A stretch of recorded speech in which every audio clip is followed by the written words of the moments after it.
I'm Katharine Everson, Ysadore's teacher, and I facilitated his writing process. Ysadore had to overcome a number of significant challenges before attempting his My Voyage trilogy, academic challenges that were compounded by his medical issues.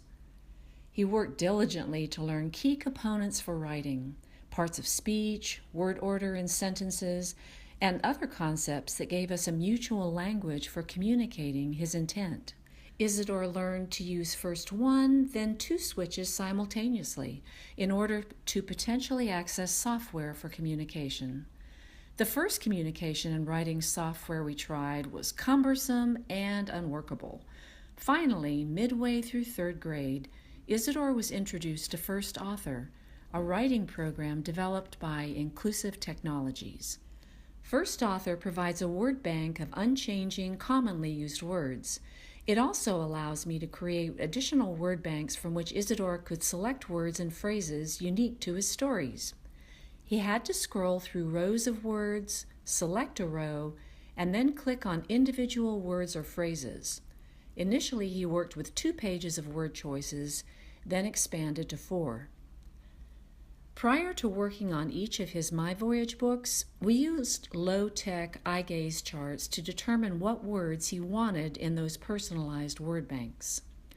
Ysadore indicated that he preferred to develop an overall plan for each story, then develop the specifics as he wrote.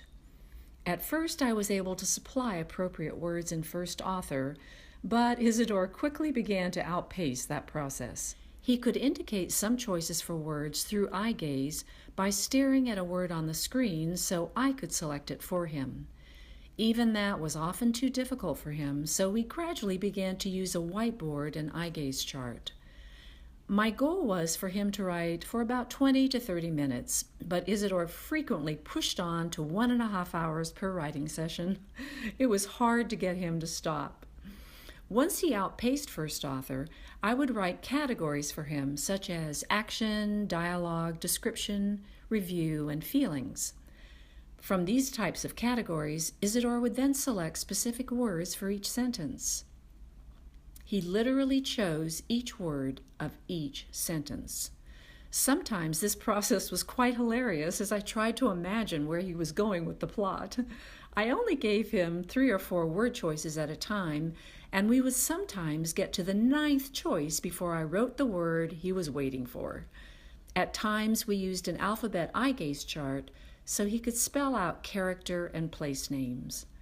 Throughout it all, I have been amazed at Ysadore's determination to communicate, his sense of story, and his incredible imagination.